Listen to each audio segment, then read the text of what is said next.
auf dem Ohr oder auch im Stream, wenn Sie das korrekt einstellen, unten an der Leiste.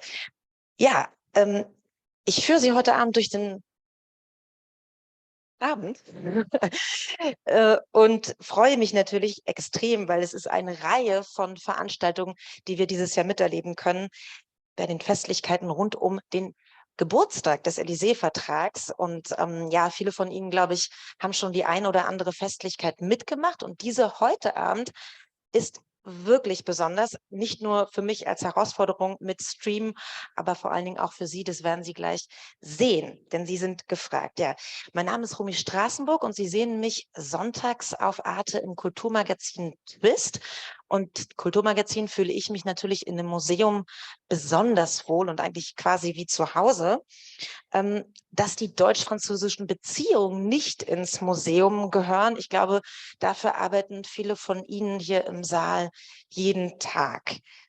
Und sie, ja, versuchen wirklich, uns immer wieder zu zeigen, wie wichtig das ist. Und heute Abend haben Sie dazu eine wirklich herausragende Gelegenheit, denn es geht um neue Ideen, die Sie gleich zu hören bekommen. Aber es geht auch darum, was Sie eventuell aus diesen Ideen machen werden. Ja, und als Kind des Franco-Allemand habe ich ja selber an zahlreichen Programmen teilgenommen, Projekte geleitet, angefangen beim Deutsch-Französischen Jugendwerk, beim Deutsch-Französischen Journalistenpreis, natürlich bei Arte. Und ich glaube, mir geht es wie vielen hier Anwesenden. Wir haben uns in der Vergangenheit auch oft mit Selbstzweifeln geplagt und gefragt, brauchen wir eigentlich noch diese deutsch-französischen Beziehungen und sind sie eventuell eingeschlafen? Ist der Motor kaputt? Vor allen Dingen aber bleiben wir nicht eigentlich auch in unserer Bubble und reflektieren das, was wir machen, ständig selbst? Und was könnte eigentlich die Aufgabe des Franco-Allemand sein in einer ja nunmehr globalisierten Welt mit internationalen Bündnissen, die sich stetig verändern? Und genauso verändert sich die Interessenpolitik. Und ich glaube, ich muss nicht sagen, dass es gerade eine Zeit ist, in der wir das sehr schmerzlich zu spüren bekommen. Und gerade deswegen ist das, was Make hier initiiert hat und mit allen Partnern auf die Beine gestellt hat und warum wir heute Abend hier sind, so besonders. Denn es geht nicht um uns selbst, sondern es geht um die Themen. Und ich glaube, die Dringlichkeit hat sich in den letzten Jahren gezeigt, dass wir einfach wieder zu dem zurückkommen müssen, was wir erzählen können, was wir bieten können, woran wir arbeiten können. Ja, Sie werden deswegen heute mit vielen Vorschlägen konfrontiert. Wir werden gleich hören, wie die zustande gekommen sind. Aber, und das ist ganz besonders, ich hoffe, Sie sind darauf eingestellt, Sie müssen auch ein bisschen arbeiten. Deswegen haben Sie diesen kleinen Punkt hier an Ihrem Namensschild. Es geht nämlich gleich darum, in Workshops zusammen ganz konkret über die Vorschläge zu reden, die von den BürgerInnen gekommen sind in der Konsultation. Und diese Vorschläge sollen hier auch nicht im Saal bleiben, sonst werden im Anschluss natürlich weitergeleitet an den Präsidenten und den deutschen Kanzler. Und ich hoffe natürlich auch gelesen. Sie werden alle dafür sorgen und dafür werben. Et quand on regarde la liste des partenaires Und et wenn des wir uns J'ai fait une faute de grammaire, non hein? wenn, Vous êtes strict ici, oh mon Dieu. Alors, et les personnes surtout qui sont ici dans la und salle, wenn die Leute, die devant Menschen leurs heute hier écrans, im Saal je oder pense que auch vous vous rendez vor compte de den l'ampleur du Bildschirmen sich projet bewusst sind, et des entrées wie que les wichtig und wie gens groß portent dieses Projekt ist.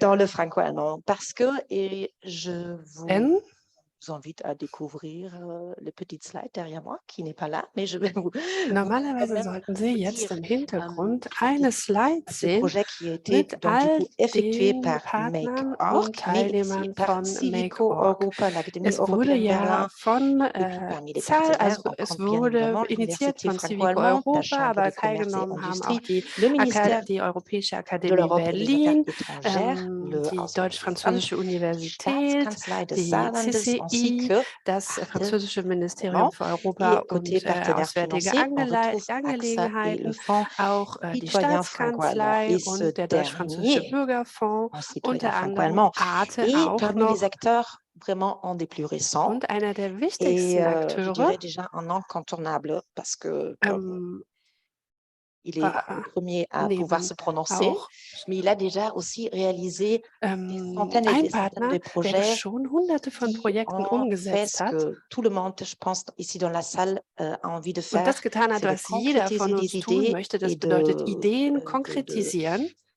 faire rencontrer des gens und qui, autour des sujets surtout, Menschen créent des projets. Et zusammenbringen, die donc, neue pour cela, Projekte ins Leben rufen. je prie de Deshalb vouloir bien me bitte joindre sur scène. ich Benjamin Kurz, qui est der Leiter Benjamin des Kurz zu uns. Deutsch-Französischen Bürgerfonds, le Fonds citoyen franco-allemand. L'honneur est à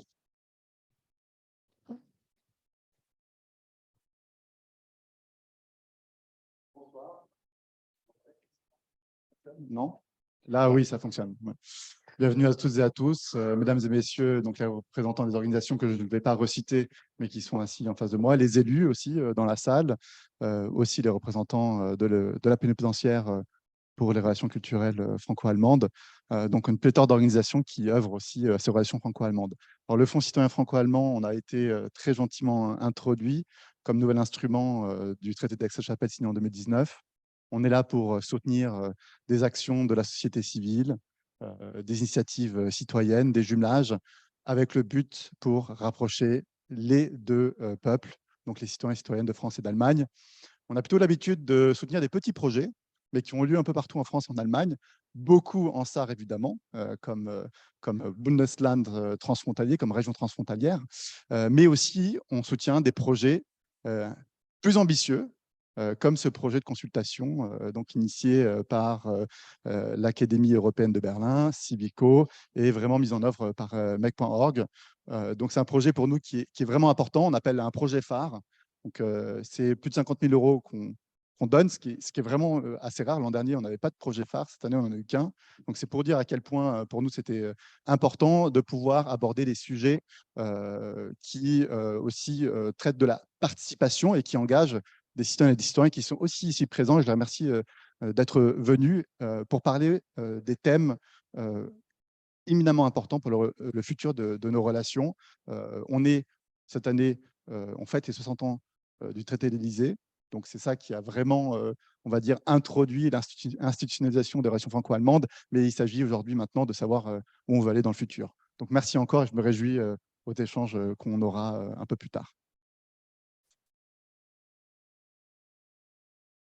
Merci, merci, merci Benjamin.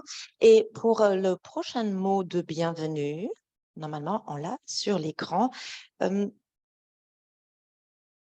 ich die Technik darum bitten, uns das kleine Grußwort von unseren Sekretär d'État pour les Affaires européennes abzuspielen, Laurence Boone und Anne Lührmann.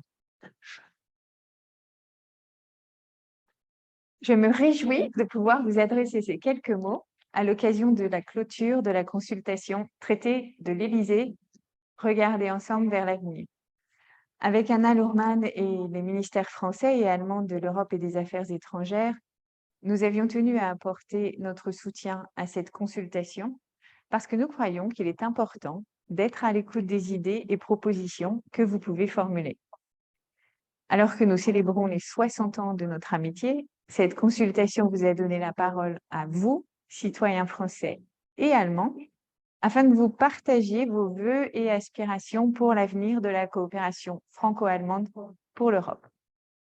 Et les chiffres sont impressionnants. Vous avez été plus de 50 000 citoyens français et allemands à y avoir participé, avec plus de 1700 propositions et plus de 942 000 votes sur la plateforme de Make.org. Alors vraiment, merci pour cette forte participation. Ihre Vorschläge zeigen die Bedeutung von Diplomatie und internationalen Beziehungen, von Wirtschaft und von Beschäftigung, von institutionellen Reformen, Sicherheit und Verteidigung sowie der Umwelt. Ihrer Meinung nach sollten Deutschland und Frankreich in Europa vorrangig folgende 5 Prioritäten gemeinsam vorantreiben: die Entwicklung einer gemeinsamen Energiestrategie, die Verbesserung des öffentlichen Personennahverkehrs, insbesondere des Eisenbahnnetzes, die Stärkung der europäischen Umweltschutzstrategie und die Förderung von Synergien im Bildungsbereich in ganz Europa.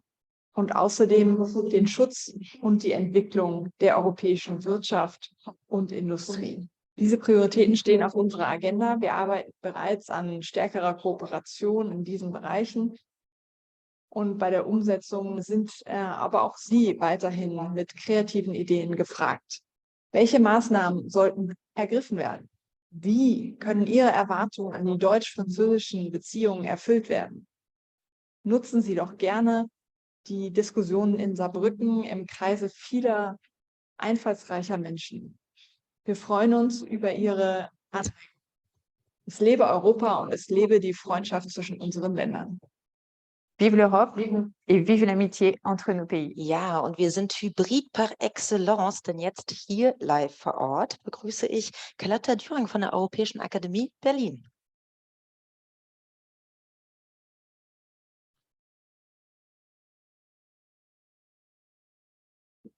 Ja, bonsoir und guten Abend Ihnen allen, meine sehr verehrten Damen und Herren, liebes Projektteam vor allem und allen Partnerinnen und Partnern, liebe Gäste, guten Abend und herzlich willkommen auch von meiner Seite.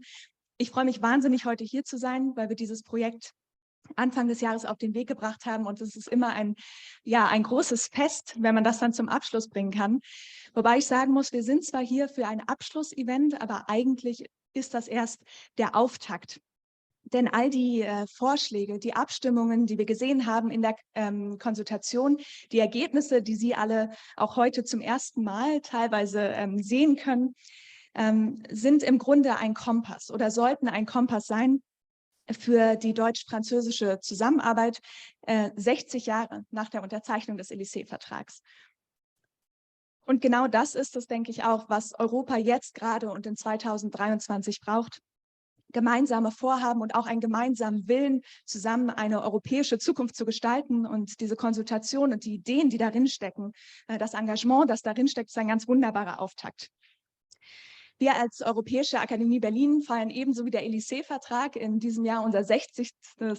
Jubiläum und setzen uns seit Tag 1 ein für internationale Begegnung, für politische Bildung, für europäische Freundschaften und die europäischen Werte und bleiben dabei immer in einem kritischen Diskurs mit unseren Partnerinnen und Partnern, mit Teilnehmenden, mit Fachleuten, um gemeinsam auch in einem demokratischen Miteinander gute Lösungen für das Europa von morgen zu finden.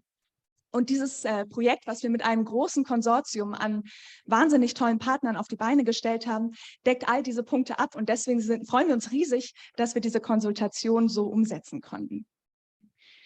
Und all die Vorschläge, also all jene, die einen Konsens bekommen haben auf der Plattform, wir hören es gleich nochmal im Detail, aber auch die, die umstritten sind, haben alle einen riesigen Wert für uns, weil wir daran erkennen können, was den deutschen und den französischen Bürgerinnen und Bürgern wirklich wichtig ist, was sie umtreibt, worum sie sich auch sorgen oder welche Visionen sie haben.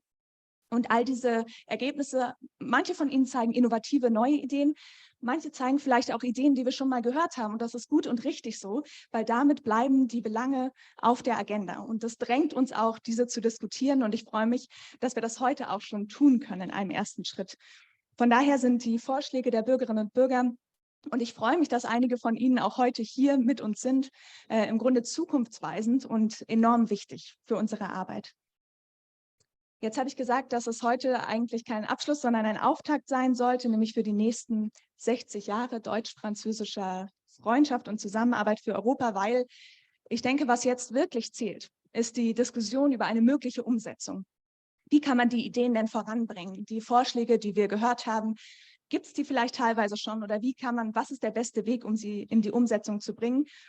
Damit sie dann auch ein Impuls sein können für alle, die sich in ihrer Arbeit und in ihren Entscheidungen mit der deutsch-französischen Zusammenarbeit oder mit Europa beschäftigen, sodass die Ideen dort hineinfließen können. Sie sollen also vor allem ein Aufruf sein zur Auseinandersetzung mit den Stimmen aus der Konsultation. Sie sollen diskutiert werden und sie sollen in der Gestaltung von neuen Vorhaben, da sollen sie einfließen.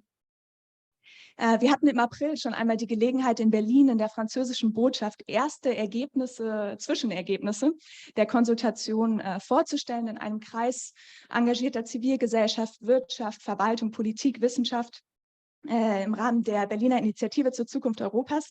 und sind auf ein riesiges Interesse an den Ergebnissen gestoßen. Und ich kann Ihnen sagen, dort wartet man sehr, sehr sehnsüchtig auf die finalen Ergebnisse. Man hat also ein ganz offenes Ohr für die Stimmen aus dieser Konsultation. Ich kann Ihnen also sagen, dort, wo Entscheidungen gestaltet und gemacht werden, wartet man auf Ihre Ideen. Zuletzt möchte ich mich noch ganz herzlich bedanken bei allen, die an diesem Projekt mitgewirkt haben, im Namen der ERB und des ganzen Teams, bei allen Partnern, bei allen Förderern für die exzellente Zusammenarbeit, für das Vertrauen und vor allem auch für das große Engagement.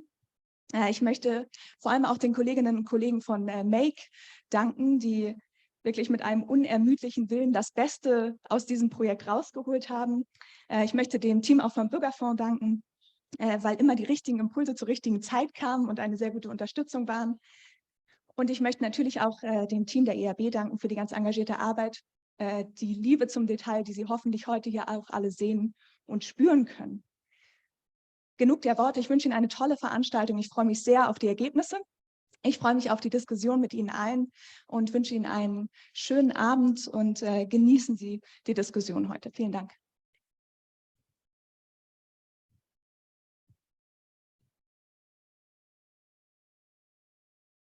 Ja, mir wurde von den Organisatorinnen gesagt, sie wäre sehr, sehr, sehr gerne hier heute Abend selbst gewesen, kann leider aber nicht und hat uns deswegen ein Video dargelassen, die Ministerpräsidentin des Saarlandes, Anke Rehlinger.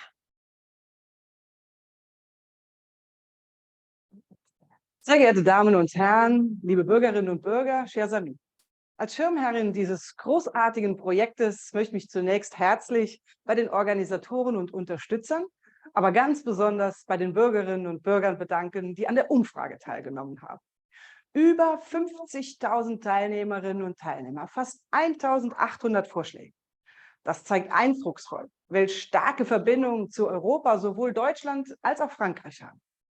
Die deutsch-französische Freundschaft gilt als Motor der europäischen Integration und hat diese auch den Weg geebnet.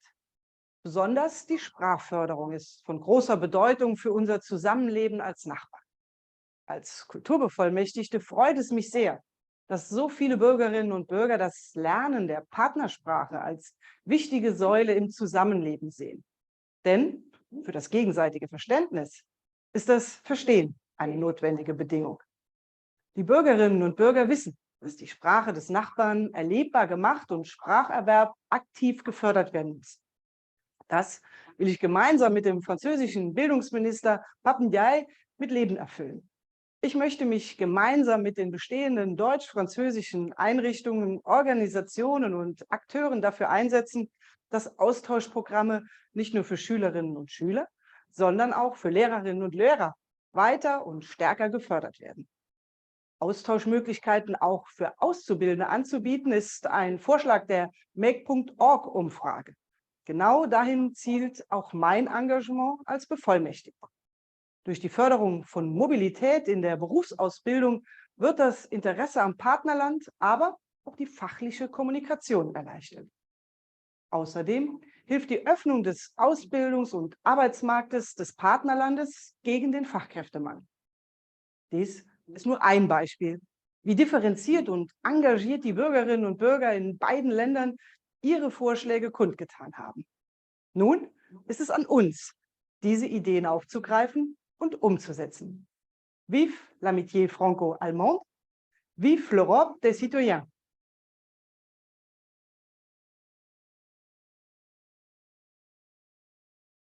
De pouvoir vous adresser ces quelques mots Ja, und à last l'occasion but de not la least, bevor clôture wir de zu la den consultation Ergebnissen kommen, traité de hier l'Élysée, Priester von Civico Europa. Regarder ensemble vers l'avenir. Bienvenue.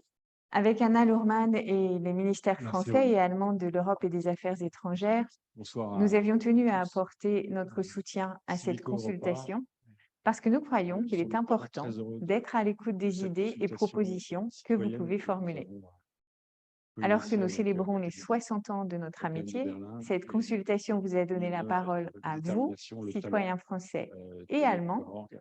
afin que vous partagiez vos vœux et aspirations pour l'avenir Je de vais la juste partager coopération avec vous franco-allemande pour trois l'Europe. réflexions.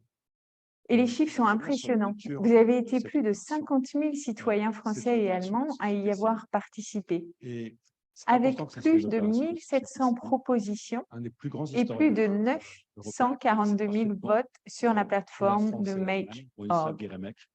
Alors vraiment, merci pour cette forte participation. Ihre Vorschläge zeigen die Bedeutung von Diplomatie und internationalen Beziehungen, von Wirtschaft und von Beschäftigung, von institutionellen Reformen, Sicherheit und Verteidigung sowie der Umwelt. ONG, Civic Tech, mais qui est aussi un dialogue avec le politique et une réception politique. Et toute la particularité de l'Europe et de l'émergence de la démocratie en Europe, c'est ce dialogue mûr entre une société civile qui est capable de porter les aspirations des citoyens et un pouvoir politique qui est capable de co-construire avec cette société civile. Et c'est ça qui a fait de nous et qui fait de nous un pôle d'attractivité, mais c'est un combat permanent. Et c'est un combat qui doit, ça c'est ma deuxième conviction, qui doit se réinventer en permanence en fonction du développement technologique. La démocratie, c'est aussi une affaire de technologie. Et aujourd'hui, à l'heure du numérique, nous avons la possibilité d'inventer de nouveaux dispositifs démocratiques qui permettent une démocratie participative, continue des citoyens, qui est complémentaire et non pas en opposition avec une démocratie parlementaire. Et parfois, je vois les parlementaires qui disent à quoi ça sert parce qu'ils ont l'impression que ça les remet en cause. Non, ça ne les remet pas en cause. En fait, ça conforte. Parce que si on n'intègre pas la modernité et la technologie dans les institutions politiques, eh bien, ces institutions, elles meurent ou elles deviennent caduques. Et là, c'est la vague populiste qui arrive. Donc, il y a une responsabilité particulière là-dedans. Et une troisième conviction, c'est que Civico Europa est né avant les élections européennes de 2019, quelques semaines avant le vote Brexit de 2016, avec la conviction que l'avenir doit se construire aujourd'hui, justement parce qu'il y a une révolution technologique, que le numérique fait que les gens sont beaucoup mieux informés en continu, que demain, on pourra bénéficier de la traduction automatique partout. Et donc, la conviction que le moment est venu de créer un véritable espace public multinational, européen, franco-allemand d'abord, mais européen ensuite, et que nous sommes en capacité aujourd'hui de le construire extrêmement rapidement, mais ça demande de la volonté politique et ça demande de la volonté citoyenne. Et à notre sens, c'est à cette condition que les paroles des citoyens européens, les paroles des citoyens franco-allemandes prendront beaucoup plus de poids dans la construction de l'avenir. Mais ce qui est important, et ce que nous ont montré cette consultation, mais aussi la consultation Oui européenne que nous avions fait sur 38 millions de citoyens européens, c'est qu'il faut mettre les citoyens en situation de responsabilité. Imaginez-vous à la tête de la France et de l'Allemagne, imaginez-vous à la tête de l'Union européenne, qu'est-ce que vous faites dans l'intérêt commun? Si vous posez cette même question dans un cadre français uniquement, allemand uniquement, mais sans donner la perspective européenne, il y aura des réponses qui seront très différentes. Si vous inscrivez les gens dans un espace public commun, le niveau de responsabilité sera bien supérieur. Et pour nous, c'est la meilleure manière de combattre toutes les situations extrêmes, toutes les positions extrêmes. Mettre les gens en responsabilité. Et nous sommes dans un contexte, dans une maturité, à mon sens, politique, où les citoyens peuvent penser en dirigeants et les dirigeants doivent agir en citoyens. Merci et surtout bravo à tous les citoyens qui ont participé et qu'on va tout à l'heure entendre.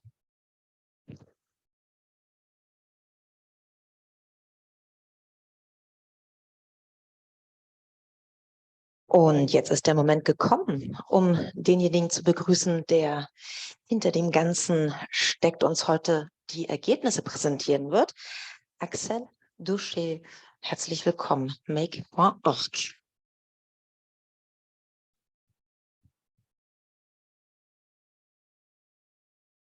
Bonsoir, bonsoir à tous et à tous. C'est très impressionnant d'être dans ce lieu symbolique avec autant de gens, que ce soit avec nous ou à distance. Malheureusement, je ne parle pas allemand, sinon j'aurais rêvé de pouvoir présenter les résultats en allemand. C'est incroyable de voir tous les partenaires qui se sont associés. Je voudrais dire un mot particulier sur AXA, qui nous a rejoints en cours de route, assez au début, dans un élan conforme à sa nature franco-allemande, très précisément, et je dirais sans qui nous ne serions pas là. Donc, merci beaucoup à eux. Les résultats, qu'est-ce qui s'est passé en fait? En fait, on a posé une question à des millions de Français, et je dis bien des millions. Combien nous ont répondu? Plus de 50 000. 50 000, c'est beaucoup, mais ce qui est beaucoup aussi, c'est presque 1 million de votes. Le taux de vote était bien au-delà de tout ce qu'on connaît d'habitude. Le taux de proposition était normé. En revanche, le taux de vote était très important.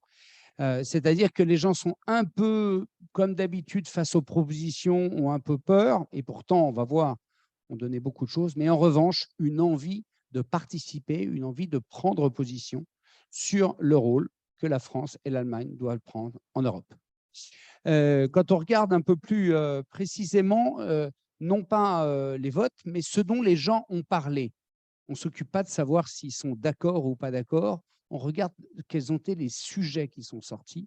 On s'aperçoit que la première chose qu'on aperçoit, c'est que les sujets sont très larges. On a couvert des champs vraiment importants.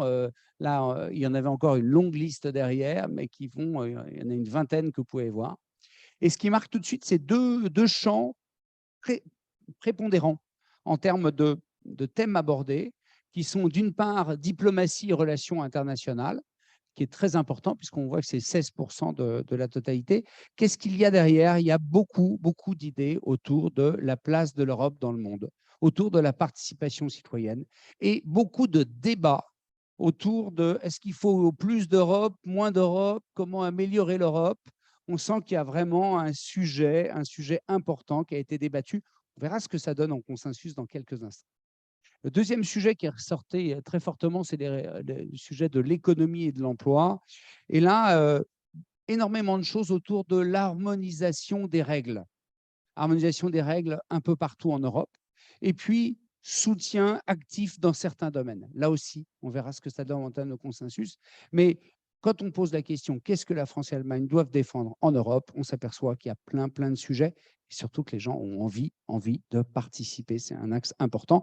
Et je pense que le fait qu'on soit dans une année de guerre est un des critères qui a fait qu'il y a eu une mobilisation très forte. Alors, le but de cette consultation, ce n'est pas de savoir de quoi les gens parlent. Le but de cette consultation, c'est de savoir sur quoi ils sont d'accord. Sauf que là, on a des Allemands et des Français. Donc, ça veut dire quoi être d'accord? C'est être d'accord en France, en Allemagne. Et donc, la première chose, c'est pourquoi est-ce que le couple franco-allemand marche? C'est là où les Français et les Allemands sont alignés. Alors, quand on rentre dedans, j'ai besoin de l'anti-sèche, sinon je n'y arriverai pas. Quand on rentre dedans, il y a 6 thèmes sur lesquels vraiment on trouve vraiment un alignement complet entre la France et l'Allemagne. Sur ces 6 thèmes, on va voir qu'il y en a 4 qu'on va traiter un peu plus tard. Donc, je vais me concentrer sur ceux qu'on ne traite pas un petit peu plus tard. Alors d'abord, démocratie européenne, alignement complet, c'est-à-dire et les Français et les Allemands sont en consensus dans chacun des pays, en consensus avec eux sur améliorer les démocraties participatives en Europe, mieux contrôler, voire interdire l'action des groupes d'influence et mieux lutter contre les tentatives de corruption au sein du gouvernement, démocratie participative, lobby, corruption, alignement complet. On peut avancer, tout le monde sera derrière. Et 3 sujets sur lesquels les Français ne sont pas d'accord entre eux, mais les Allemands non plus ne sont pas d'accord entre eux. Des débats communs, si on pouvait les appeler. La souveraineté, renforcer la souveraineté des pays, créer une Europe fédérale, limiter le pouvoir de la Commission européenne. On voit bien les sujets qui sont derrière. Sur ces 3 sujets, c'est un clivage en France comme en Allemagne. L'UE dans le monde. Là aussi, 3 consensus sur lesquels on peut travailler tous ensemble, renforcer la coopération et la cohésion entre les États membres de l'UE, protéger et développer l'activité économique et industrielle européenne, et enfin, encourager l'innovation et la recherche pour renforcer la compétitivité de l'UE. Il y a un sujet sur lequel, et en France et en Allemagne, on n'est pas d'accord, chacun de son côté, c'est chercher une solution plus diplomatique à la guerre en Ukraine. On voit bien les débats qui existent partout et qui existent du coup pareil en France comme en Allemagne. Mobilité, on y revient dans un instant. Si on continue sur les autres sujets, un gros sujet de consensus qu'on verra un petit peu plus tard, c'est l'environnement. Mais il faut passer à la slide d'après, s'il vous plaît. Ça va arriver, hein, parce que je ne me souviens pas tout par cœur. Donc, l'environnement, gros, voilà, merci. Énergie, environnement, on va faire un focus dans 5 minutes. Je voudrais faire un point, moi, sur les politiques sociales, économiques et emploi. Il y a un accord sur mieux lutter contre l'optimisation fiscale et harmoniser la fiscalité européenne. Harmoniser les conditions de travail en UE pour limiter le dumping social. Renforcer et harmoniser les politiques de santé et de solidarité à travers l'Europe. Il y a un mot qui marche pour les trois, c'est dumping. D'accord ? C'est comment éviter tous les effets qui tiraillent l'Europe plutôt que de créer un espace sur lequel on peut travailler. Tous les Allemands et les Français sont d'accord. En revanche, les Français et les Allemands se déchirent sur les retraites. Alors en France, on savait. Maintenant, on sait aussi pour l'Allemagne. Donc, est-ce qu'on modifie ou pas le système de retraite? Je vous laisse chacun avoir un point de vue sur le sujet. Alors, on fera les focus sur énergie, environnement, éducation. Mais je voulais passer à les mises sous tension du couple franco-allemand. C'est-à-dire les sujets sur lesquels il y a un consensus d'un côté, mais en revanche, pas de l'autre côté.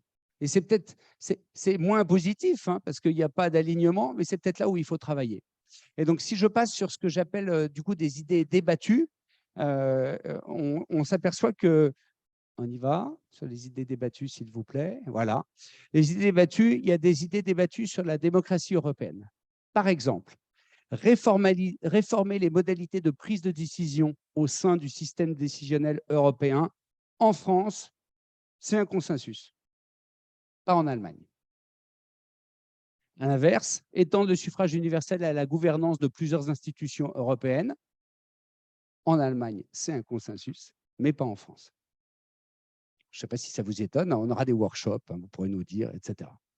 Sur énergie et environnement, je les cite quand même si on les verra plus tard. Optimiser l'utilisation du nucléaire dans la politique énergétique. En France, c'est un consensus, pas en Allemagne. Celui-là, on aurait pu l'inventer. Et enfin, réformer la politique agricole et de pêche en UE pour encourager les pratiques responsables. En France, c'est un consensus. C'est un débat en Allemagne. Si je vais dans l'UE, dans le monde, mettre en place une véritable défense européenne. Là aussi, on aurait pu l'inventer, celui-là. En France, c'est un consensus. En Allemagne, c'est un débat. Et enfin, dernier point de tension dans le couple, éducation, soutenir et réformer les systèmes scolaires.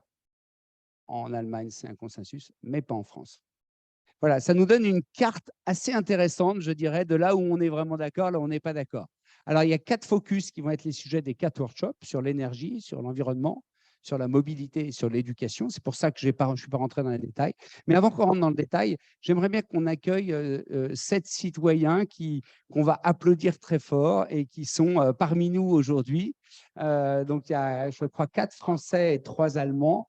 Si vous voulez bien nous rejoindre. Bernard, Thomas, Eric, Thomas et Bénédicte.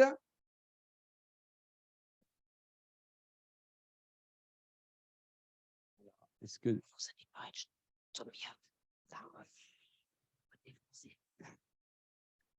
alors, est-ce que vous pouvez juste, vas-y,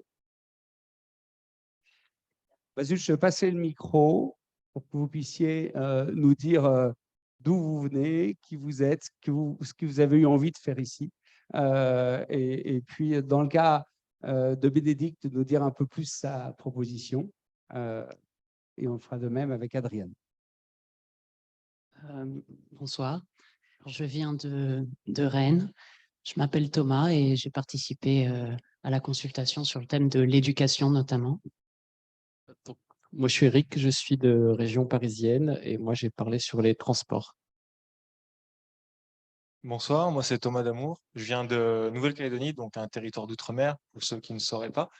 Et donc moi j'ai proposé plusieurs choses et je trouvais que c'était vraiment une occasion en or de venir ici pour en parler avec nos amis allemands. Moi, je suis Bénédicte, je viens de Nantes et je suis enchantée de participer à cette consultation citoyenne que j'ai repérée sur Internet. Oui, la proposition citoyenne franco-allemande qui me tient à cœur, c'est la mobilité et les transports ferroviaires entre les capitales européennes, en commençant par Paris-Berlin.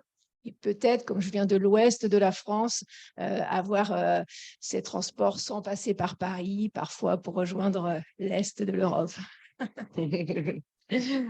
Sehr schön. Ich habe hier an meiner Seite Max, richtig? Genau, ich bin Max, ich komme aus Hamburg und habe mich auch beteiligt an der Konsultation und war auch schon mal vor einem Jahr bei einem deutsch-französischen Austausch in dem Rahmen. Ja, deswegen freue ich mich, wieder hier zu sein. Okay, und Adrian, können Sie uns sagen, wer Sie sind? Ich bin Adrian Klesser aus Köln und mich hat das deutsch-französische Zusammenleben schon sehr früh in meiner Jugend geprägt und das war der Grund für die Teilnahme an der Konsultation. Als Sie es konkret gemacht haben und die Fragen beantwortet haben, empfanden Sie das schon als sehr interessant und gewinnbringend? Oder war das so ein bisschen schwierig, da selber Lösungsvorschläge zu machen? Also mir hat es Freude gemacht, weil ich mich an meine Jugend erinnert habe tatsächlich. Ich hatte als Jugendlicher die Gelegenheit, in Frankreich zu arbeiten. Und da habe ich mich ein bisschen daran erinnert und habe mich sehr gerne daran erinnert. Und das ist der Grund, warum ich das auch vorgeschlagen habe, dass man da eben nochmal drauf eingehen sollte. Also was war Ihr Thema, was Sie so hervorgehoben haben? Mein Thema war also die Zusammenarbeit so zu fördern, dass also Jugendliche und junge Absolventen verstärkt in den anderen Ländern, in dem anderen Land dann jeweils arbeiten können tatsächlich dann. Okay, sehr schön. Ich hatte die Gelegenheit, bei France Telecom damals zu arbeiten. Und wie gesagt, da habe ich mich sehr daran erinnert und das wollte ich einfach weitertragen. Wunderbar. Ja, sehr schön. Vor allen Dingen das Gute für euch, Sie alle, ist, dass Sie jetzt mit Leuten und Entscheidern politischer, wirtschaftlicher Art gleich zusammenkommen und nochmal das vertiefen können, was Sie schon erarbeitet haben. Bernard? Oui, bonsoir à tous. Moi, je suis de Paris et j'avais une proposition qui concerne l'environnement, puisque maintenant, on a passé un cap et tout le monde se rend compte qu'on ne peut plus continuer avec cette pollution terrible des camions. Et bon, c'est un sujet un peu polémique, mais il s'agirait pour moi de remettre en place ce qui a été mis en place à un moment donné en France, c'est-à-dire la taxe carbone. Toutes les installations existent en France, tout le monde peut les voir sur les autoroutes, et pourtant, ça ne fonctionne pas.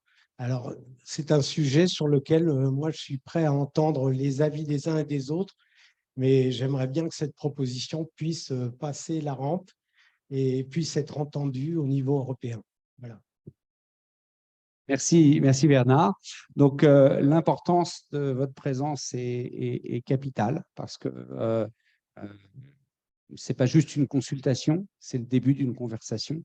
Il va y avoir des workshops après, comme je l'ai évoqué, et on a besoin d'avoir votre avis sur vos propositions et de nous ramener constamment à la réalité de ce qui fait le pays. Merci beaucoup.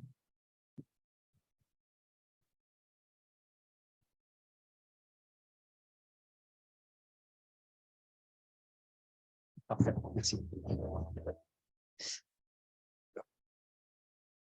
Un drôle de bruit. Alors, il y a donc 4 focus qui vont être faits dans les workshops et qui vont être sur 4 thèmes. Le premier thème, c'est sur l'environnement. Sur l'environnement, de tout ce que je vous ai montré et que je n'ai pas détaillé, il y a 2 consensus franco-allemands très forts. Renforcer une stratégie commune de lutte pour la préservation de l'environnement et qui est tout à fait illustrée par la proposition de Regina. Il faut une politique commune de la protection de l'environnement et s'assurer que tout ce qui est commercialisé en UE est conforme. C'est largement un consensus sur les 2 pays.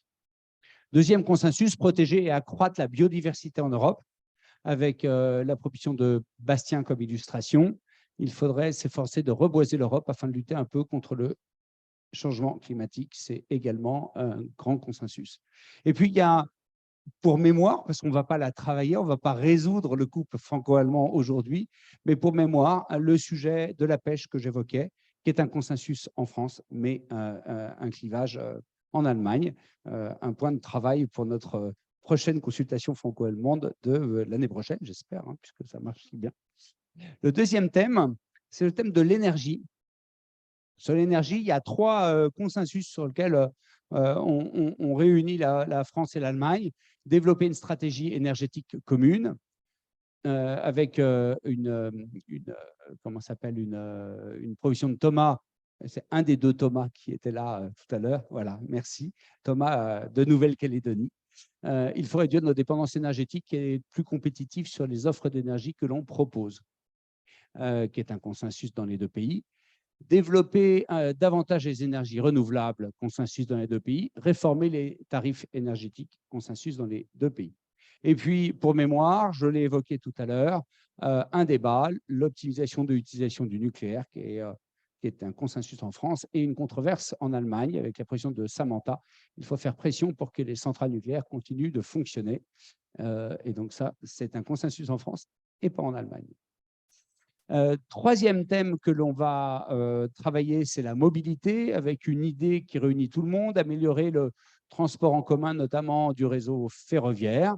Très bien explicité par la position d'Éric. Il faut, en commençant par la France et l'Allemagne, permettre de se déplacer partout en train, passagers comme marchandises, et la position que nous a inspiré Bénédicte tout à l'heure.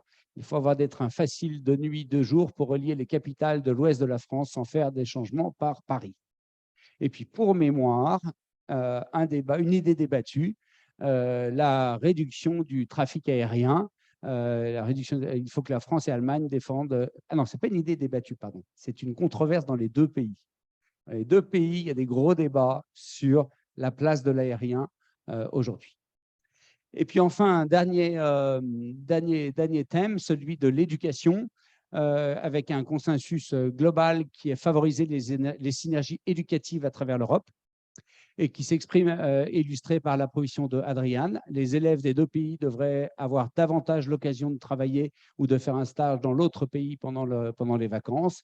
Et une idée de Thomas, l'autre Thomas, il faut que la France et l'Allemagne enseignent l'histoire de leur réconciliation à l'école.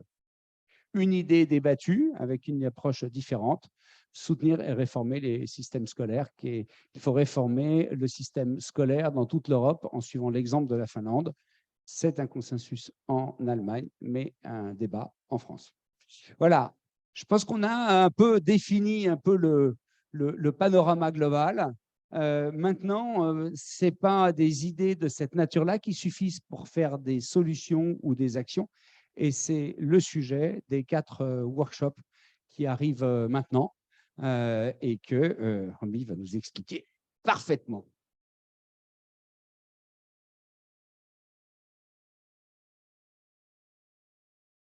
Bon, est-ce que tout le monde est de retour avec nous? Ich glaube, die meisten sind wieder mit uns. Das ist sehr schön. Und ich habe sehr viel Applaus gehört in der Zwischenzeit bei Ihren Arbeitsgruppen. Und ich hoffe, das lag an der Qualität der Ideen und der Vorschläge, die da diskutiert wurden. Ich hatte auf jeden Fall das Gefühl, dass ganz schön viel zusammengekommen ist auf den Zetteln.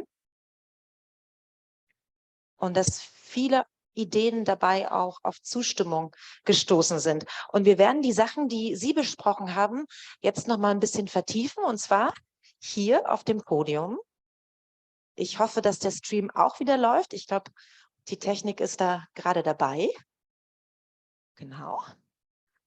Und dann fange ich ganz kurz damit an, dass wir ein kleines Changement de dernière minute hatten, denn eigentlich wäre Frédéric Petit hier oben auf dem Zoom gewesen, kann aber leider nicht. Und wir haben deswegen jetzt Christophe Arène parmi nous, qui était ancien membre de l'Assemblée parlementaire franco-allemande et membre de l'Assemblée nationale aussi. Und der auch noch, glaube ich, aus Forbach kommt, richtig? Und damit eigentlich hier so ein Habitué ist, vielleicht einigen von Ihnen auch bekannt, auf jeden Fall dieser Region sehr verbunden und deswegen super passend auf unserem Podium. Neben ihm Dr. Eva Martha Eckhammer von der Université Franco-Allemande, die gerade jetzt ernannt worden wurde zur Universität Trier, stimmt das? Und da bald anfängt, Aïe, aïe, aïe, Trèves, jolie ville et aussi très impliquée dans le franco-allemand, donc vous restez complètement dans votre champ.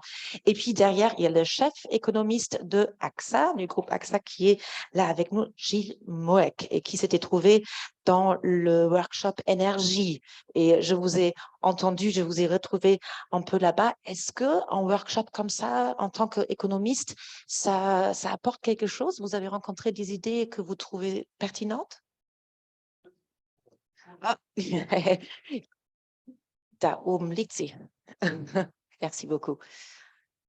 Ouais, on a un micro pour chacun, pour chacune, donc c'est bien. C'est l'orange qui va être mise en marche. Ils sont éteints. Ils sont tous éteints. Ah, bah c'est parce qu'on on les a pas. Il y en a un qui est. Ça y est. Ah, Ce qui m'a en plus donné le temps de réfléchir à la question, Romy. Non, moi je trouve ça extraordinairement stimulant pour beaucoup de raisons. La première, c'est que on est souvent désarçonné parce que si on évolue un peu trop souvent dans l'atmosphère raréfiée des cercles de politique économique ou des cercles académiques, on en oublie en fait parfois des questions assez centrales. Et voilà, on nous rappelle à l'ordre avec ce type d'événement. Et puis le deuxième élément que je trouve toujours intéressant dans ces cas-là, c'est la collision des demandes. C'est la concurrence en fait des demandes qui s'expriment, qu'il faut ensuite essayer de remettre en forme, de canaliser, de trouver en fait une forme de consensus. Mais oui, je trouve que c'est un exercice très, très stimulant. Vielleicht Frau Dr. Eckramer, für Sie aus der Perspektive der Wissenschaft. Ich glaube, wir haben in den letzten Jahren gerade mit der Pandemie, aber jetzt auch mit der Klimakrise erlebt, eigentlich wie wichtig das ist, Wissenschaft zu übersetzen für Bürger und Bürgerinnen, um auch ein Verständnis zu bekommen. Das war jetzt eine Gelegenheit dazu. In welcher Hinsicht ist das für Sie gewinnbringend, mal in so einen Dialog zu kommen? Ich denke, der Dialog mit den Bürgern und Bürgerinnen ist sehr, sehr notwendig, vielleicht notwendiger denn je, weil die Wissenschaft ist in der Tat auch sehr stark unter Beschuss geraten in den letzten Jahren, muss man sagen. Also wenn man nur überlegt, wie mit verschiedenen Virologen und Virologinnen umgegangen wurde, ist das eigentlich sehr erschreckend. Und ich glaube, man muss auch unsererseits immer wieder deutlich machen, auf welchen Prinzipien Wissenschaft beruht. Wir stellen ja nicht Behauptungen in die Welt, das sind die Fake News. Ja, es gibt auch keine alternativen Wahrheiten. Es gibt nur Wahrheit und es gibt die Lüge. Also dazwischen ist eigentlich nichts. Und die Wissenschaft ist dafür da, gesichertes Wissen in die Welt zu stellen, empirisch gesichertes Wissen. Und ich glaube, das ist auch das, was wir versuchen in den deutsch-französischen Studiengängen unseren jungen Menschen, egal was sie studieren, ob sie in der Kunstwissenschaft sind oder in der Ökonomie oder ob sie sich für das Lehramt interessieren. Es geht immer darum, gesichertes Wissen in die Welt zu bringen und damit zu arbeiten. Und ich glaube, wenn wir dieses gesicherte Wissen nochmal grenzübergreifend hinterfragen, auch Wissenschaftssysteme sind teilweise national entstanden, ja, jeder denkt anders, hat andere Denkmuster, dann sind wir dazu aufgerufen, immer das Ohr auch an der Bürgerschaft zu haben und gleichzeitig ganz klar in den Raum zu stellen, dass wir mit gesichertem Wissen hinausgehen. Monsieur Arendt, peut-être vous qui étiez dans l'Assemblée parlementaire franco-allemande, vous connaissez les structures politiques, vous connaissez aussi les occasions, les moments où hommes-femmes politiques rencontrent des citoyens. Est-ce que cette consultation a encore une survaleur et quelque chose de plus par rapport au contact que normalement on attend des hommes et femmes politiques?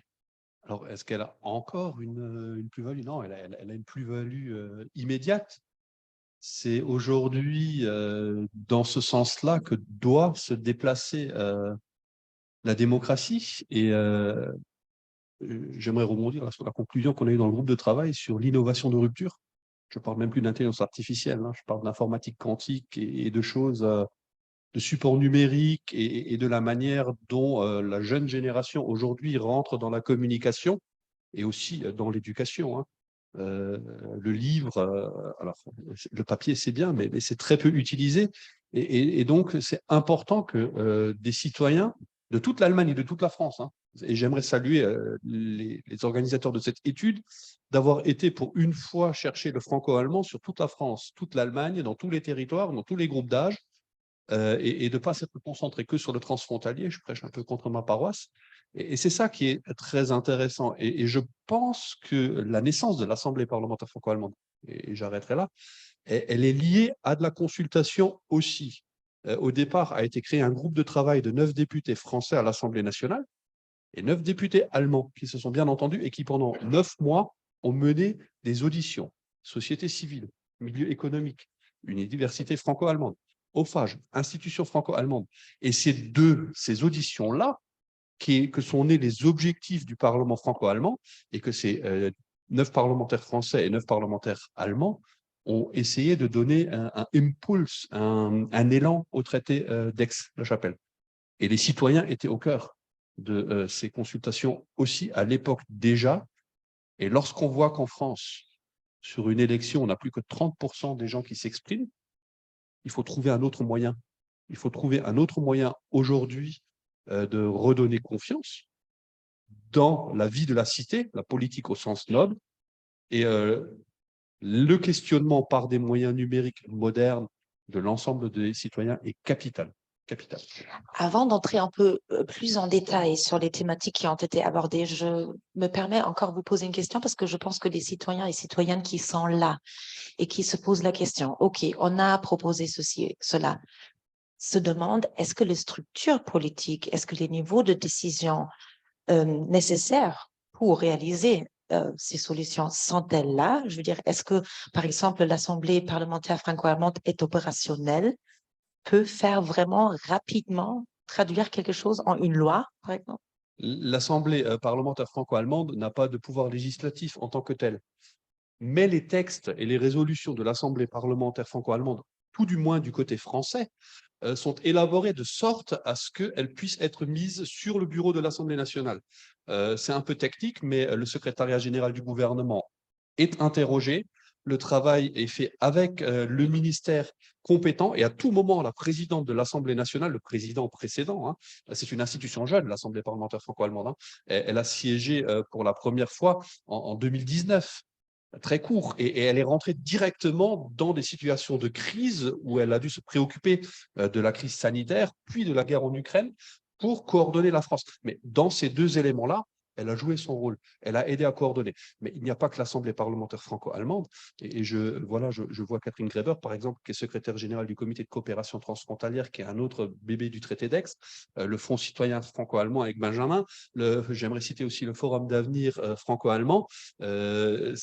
Ces institutions-là, aujourd'hui, sans vouloir choquer qui que ce soit, et même pas mes collègues élus présents ici, je pense que sur la coopération franco-allemande, les institutions nécessaires existent. Elles existent. Aujourd'hui, il y a de la coopération sur la culture et l'éducation entre le bureau de la plénipotentiaire et les ministères français sur des questions qui, en Allemagne, sont des compétences des Länder et des compétences centrales en France. Les instances sont là. Je ne pense pas qu'il y ait lieu de multiplier encore plus les couches du millefeuille, mais ça manque un peu d'ouvriers dans ces différentes structures, ça manque un peu de gens motivés. J'en veux pour preuve une mission qui va arriver au CCT, c'est celle d'aujourd'hui, essayer de faire une étude d'impact avant de légiférer à Paris et Berlin sur les zones frontalières. Et ensuite, le pas suivant, qui est une des missions de l'Assemblée franco-allemande, c'est de réfléchir en amont de la transposition des directives européennes sur le résultat escompté pour que, au moins entre la France et l'Allemagne, on s'accorde sur le résultat espéré d'une transposition, sans aller dire à l'autre « transpose de cette manière, change ton droit », mais que le résultat au moins soit le même pour que la coopération et l'Europe créent des harmonies dans les zones de contact entre citoyens, dans les zones frontalières, plutôt que des tensions. Un dernier chiffre, les zones frontalières en Europe, si vous prenez les frontières intérieures en Europe, 30 km de part et d'autre des frontières, alors le Luxembourg est intégralement dedans, c'est 150 millions d'individus. C'est un citoyen européen sur 3 qui aujourd'hui a des problèmes d'interface. Et dans les réponses qu'on a vues dans l'étude, on voit bien qu'en France et en Allemagne, eh ben, quand on s'éloigne de la frontière, on a les mêmes préoccupations. On a les mêmes préoccupations. Très bien. Je vous ai vu tout de suite vouloir réagir, mais vous avez... Oui, je voulais juste rebondir sur la question de comment on anime ce dialogue avec les citoyens.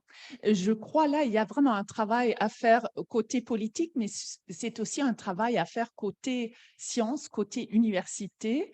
Et si on pense, aujourd'hui, il y avait un groupe de travail sur l'environnement et on a les dialogues franco-allemands sur la durabilité, par exemple. Ils vont avoir lieu pour la 2e fois cette année en octobre. Je vous invite déjà cordialement du 5 au 8 octobre à la ville de Mannheim. C'est un dialogue avec la société civile. Il y a beaucoup de jeunes impliqués, même les représentants de la ville. C'est pas qu'on se renferme dans nos bâtiments d'université, mais on cherche le dialogue avec le public, autant français qu'allemand. Et je crois que c'est par cela qu'on vient avec des solutions. Et je souligne aussi un point qui m'a surpris moi-même en lisant justement les résultats de Make.org. Vous avez demandé aux participantes si elles parlent la langue français ou allemand respective. Et la plupart n'étaient pas dans la bulle du franco-allemand. C'était des gens qui ne parlaient pas la langue et donc du coup qui avaient quand même un point de vue qui n'était peut-être pas influencé par quelque chose qui était déjà là. Donc ça, c'était aussi, je pense, à souligner.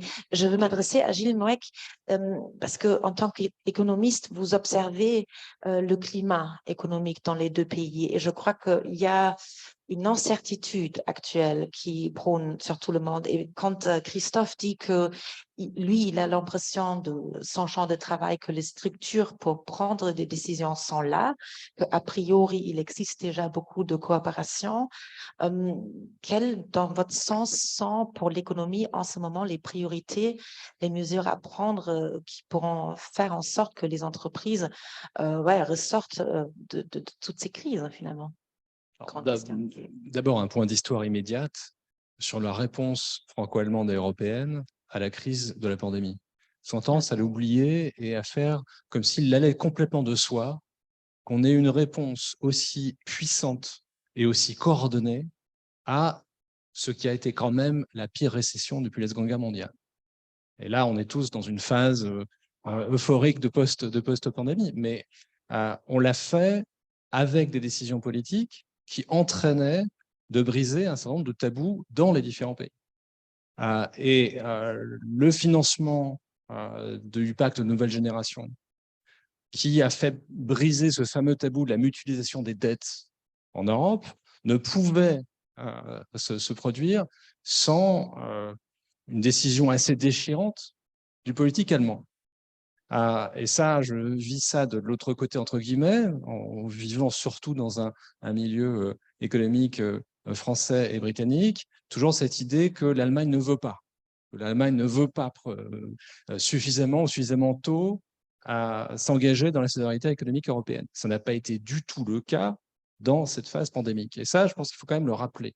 C'est-à-dire que la mise en place du pacte de nouvelle génération, c'est absolument central et ça va permettre sans doute de contribuer à sortir de l'ornière des pays qui habituellement sont dans la ligne de mire des marchés. Sans programme à nouvelle génération, je pense que l'Italie, l'Espagne, le Portugal ne seraient pas où ils sont aujourd'hui, c'est-à-dire dans une situation très favorable dans les marchés. Donc, ouais, premier point. Deuxième point, c'est vrai que là, on est dans une phase d'incertitude et c'est une incertitude un peu nouvelle parce que la manière dont on pourrait décrire les choses un peu caricaturalement, c'est qu'en France, les choses ne changent finalement pas tant que cela. Les défis macro auxquels on fait face aujourd'hui sont des défis qu'on connaît depuis assez longtemps. Le modèle économique français n'est pas particulièrement mis à mal par la phase actuelle, alors que le modèle macroéconomique allemand est probablement davantage mis à mal, ou en tout cas questionné. Il est questionné sur pas mal d'aspects, en particulier la question de la mondialisation. Par ses structures, la France résiste mieux à une situation de démondialisation que l'Allemagne.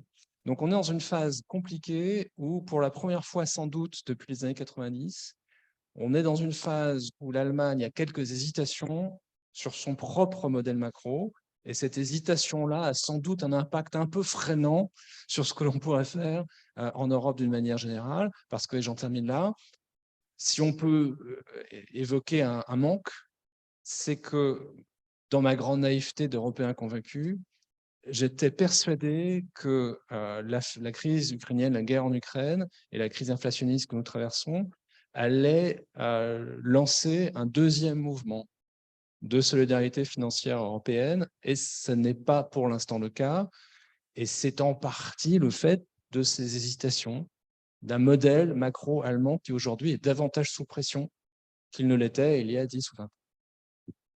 On sous-entend un tout petit peu toujours le portefeuille des Allemands qui devrait un peu s'ouvrir plus, ou c'est que moi qui l'entends, hein?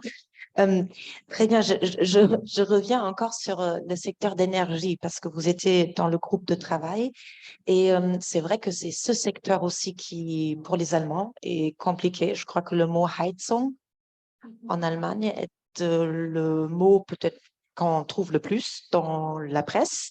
Et on se pose la question, justement, vous avez mentionné la pandémie où les gens, ils ont accepté à un très fort niveau l'influence de l'État, des interdits, des règles. Est-ce que vous ne voyez pas un nouveau débat autour de la question à quel point l'État doit intervenir, par exemple aussi dans l'économie, dans le secteur économique par rapport à l'utilisation de l'énergie? Et est-ce qu'en tant qu'économiste, vous avez l'impression d'arriver à un stade où on pourrait plus arriver à un modèle interventionniste? Mais en fait, on a toujours été interventionniste en matière énergétique, en Europe, toujours. C'est-à-dire que lorsque je lis ci ou là le modèle néolibéral européen, ça me fait toujours un petit peu sourire parce que l'intervention est là, elle est forte, elle est très puissante. Et on a toujours régulé, en particulier le marché de l'électricité, et on l'a fait de plus en plus à un niveau européen. Et donc là, pour moi, ce n'est plus tant la question de l'intervention ou pas de l'État, non pas en tant qu'opérateur nécessairement de la production énergétique, mais en tant que régulateur des prix. On a un débat, une discussion, une réforme européenne qui tient d'ailleurs à des discussions franco-allemandes sur la réforme du marché de l'électricité.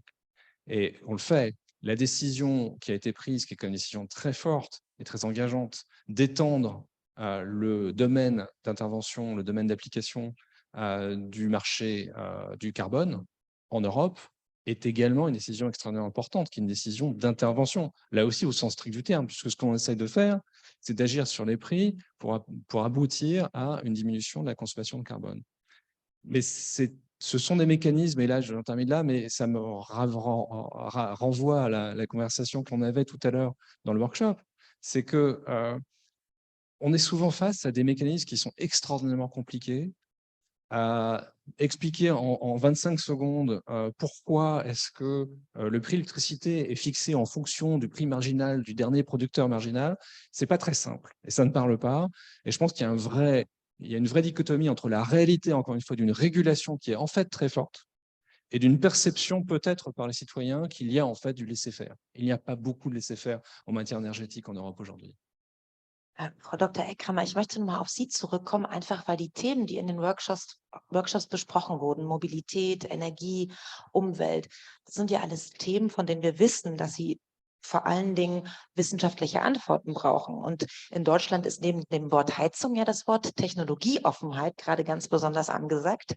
Und wir wissen trotzdem auf der anderen Seite, dass Wissenschaft immer sehr lange braucht, auch um zu Ergebnissen zu kommen.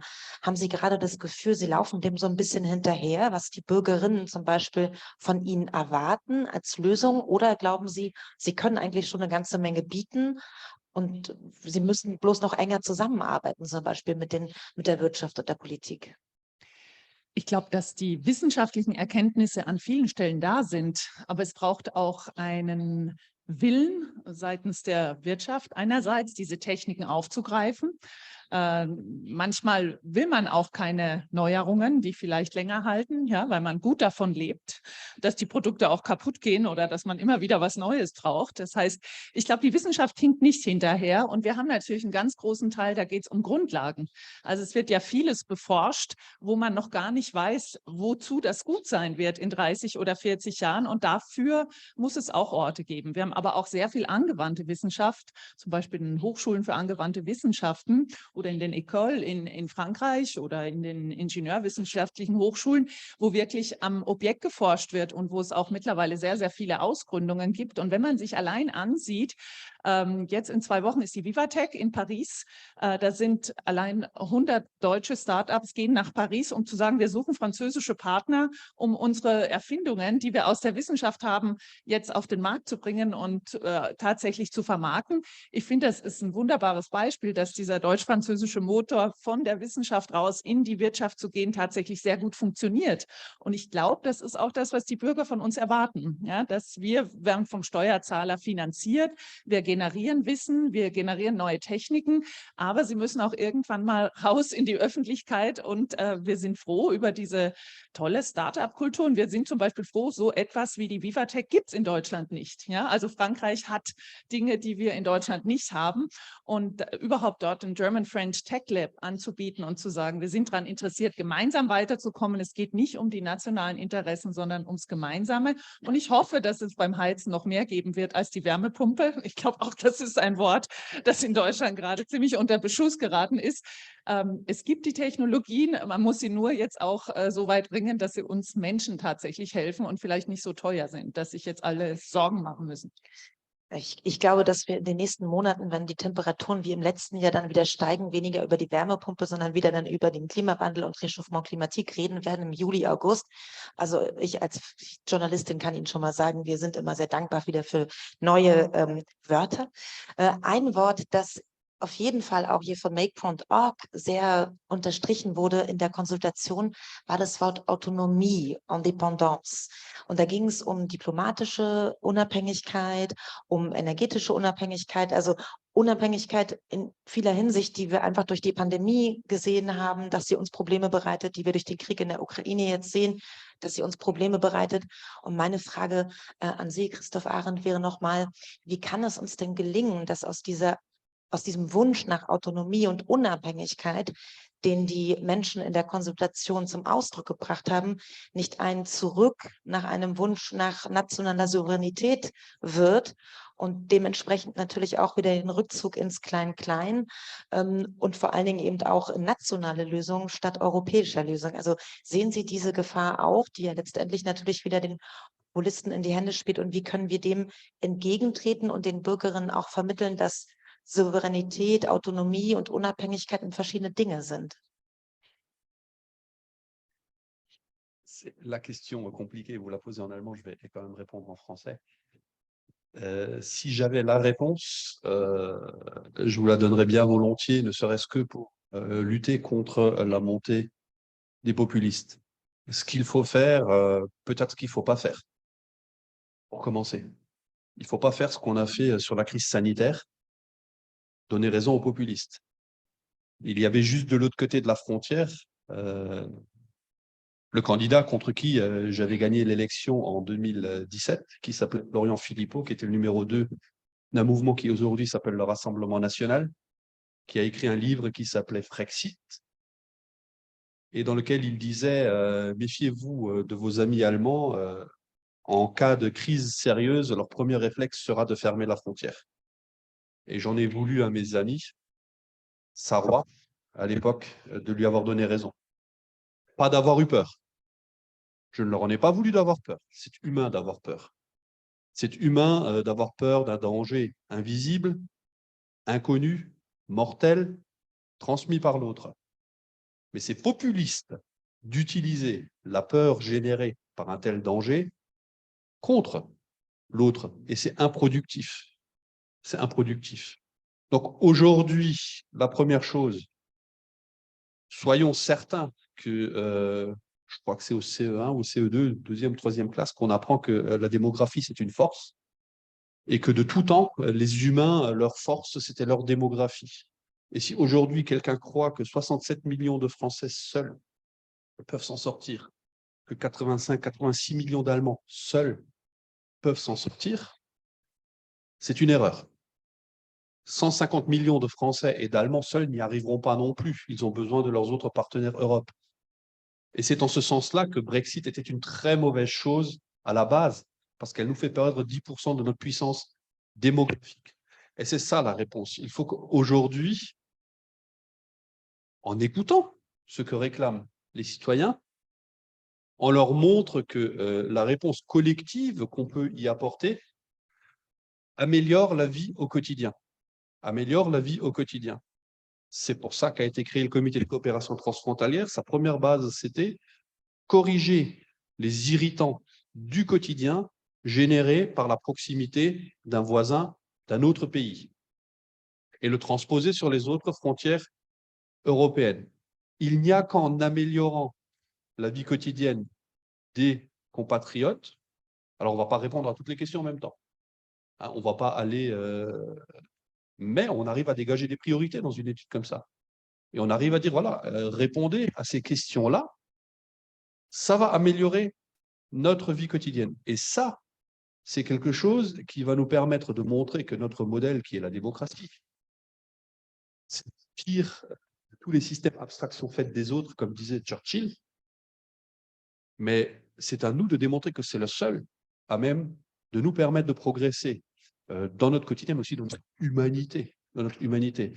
Parce que si nous échouons sur ces transitions civilisationnelles, si nous sommes bloqués par des systèmes différents en économie, hein, Schwarzenegger, hein, c'est le plafond de verre allemand, par exemple, il n'a pas craqué tout seul début 2021.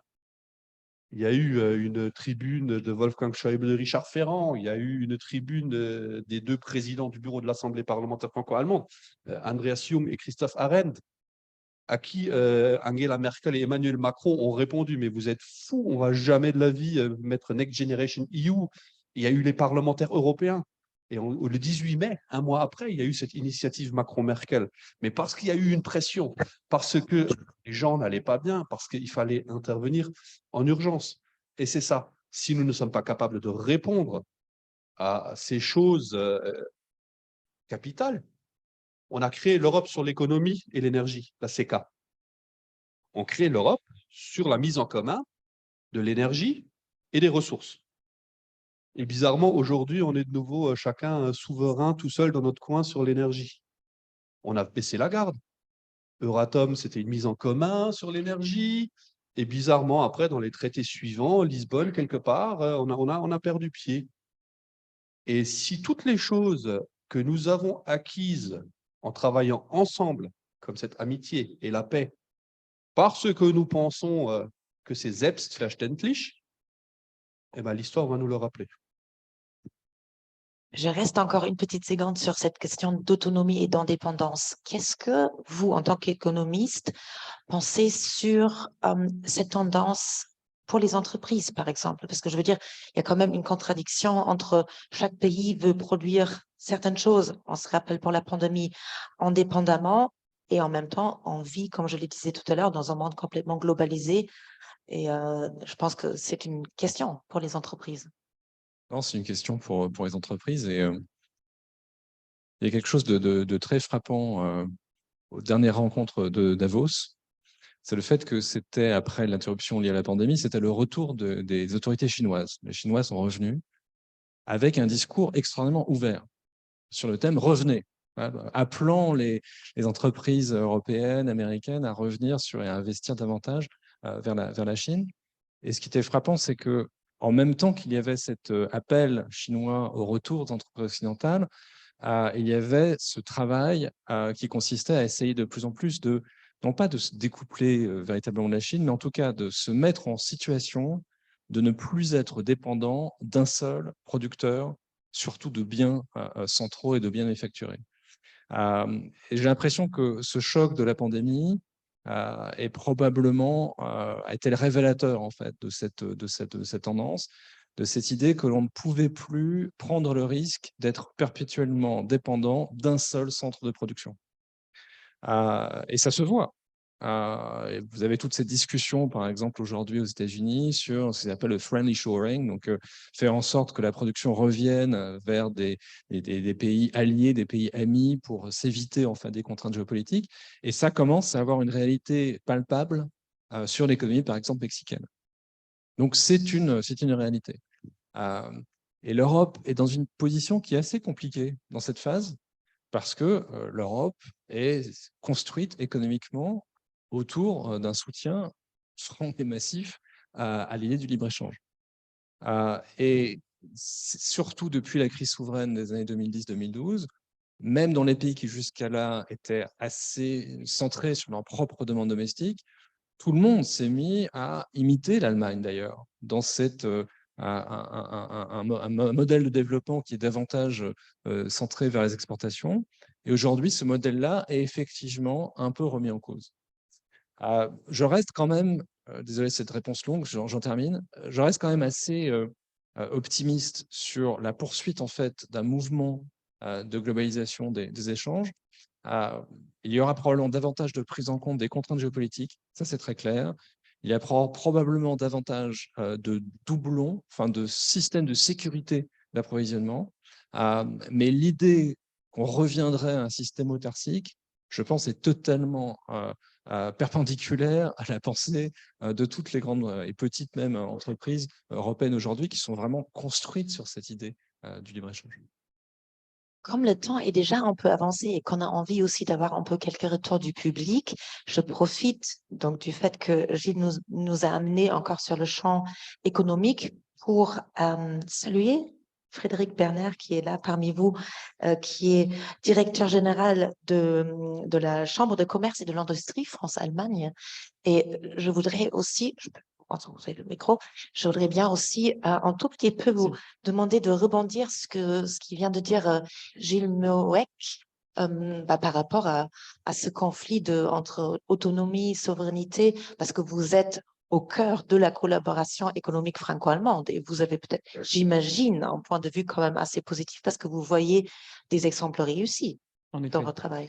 En effet, notre métier à la Chambre française en Allemagne, c'est justement d'accompagner les entrepreneurs français vers l'Allemagne et allemands vers la France, en effet. Et donc, tous les jours, on observe ce que les uns et les autres ont envie de faire ensemble et puis aussi les irritants ou les obstacles qu'il peut y avoir dans la coopération entre les deux pays, entre les entreprises de ces deux pays.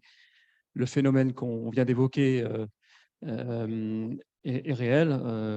On voit une appétence depuis 3, 4, 5 ans accrue des entrepreneurs de part et d'autre de la frontière, puisqu'elle existe encore, pour faire du business et développer du business ensemble, plutôt que d'aller chercher à l'autre bout de la planète des opportunités. Donc ça, c'est une réalité. Ce qui est important, il y a des irritants, il y a des obstacles, il y a des réglementations encore différentes, il y a plein de choses sur le plan fiscal, social, réglementaire qu'on peut améliorer. Une partie de notre métier, c'est justement d'aider les entreprises à décoder ces aspects-là et à les faciliter. Mais l'essentiel du métier qu'on exerce, en fait, c'est un métier de, comment je pourrais dire, d'établir la confiance. La confiance est entre nos deux pays, entre nos deux économies, entre nos deux tissus entrepreneuriaux,